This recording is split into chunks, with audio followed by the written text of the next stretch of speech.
Hotel employees, what were the most unforgettable events to happen at the hotel? I was a desk clerk for two different Hampton Inns from 1994 to 1998, interestingly, neither is a Hampton Inn anymore. I didn't clean rooms, but would occasionally deliver cribs and rollaways, and deal with minor maintenance issues during B shift.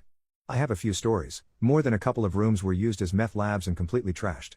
One time a woman got the crap beaten out of her during breakfast hours, and paramedics were wheeling her through the lobby on a stretcher.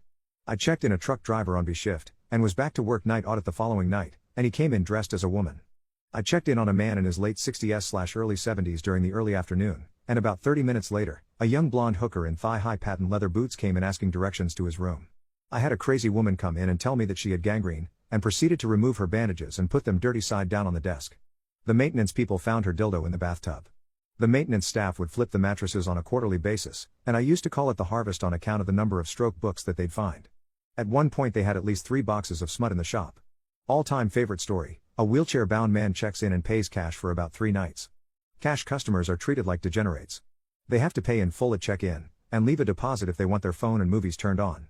He left an incidental deposit of a couple $100, and orders a porno every hour.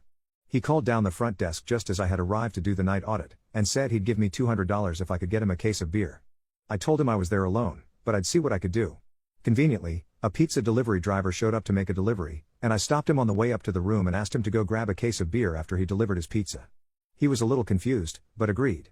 When he came back, I told him to sit tight while I ran the beer up to the room, and a naked hooker answered the door. I came back down, and gave the pizza guy one of the hundreds. He was most appreciative.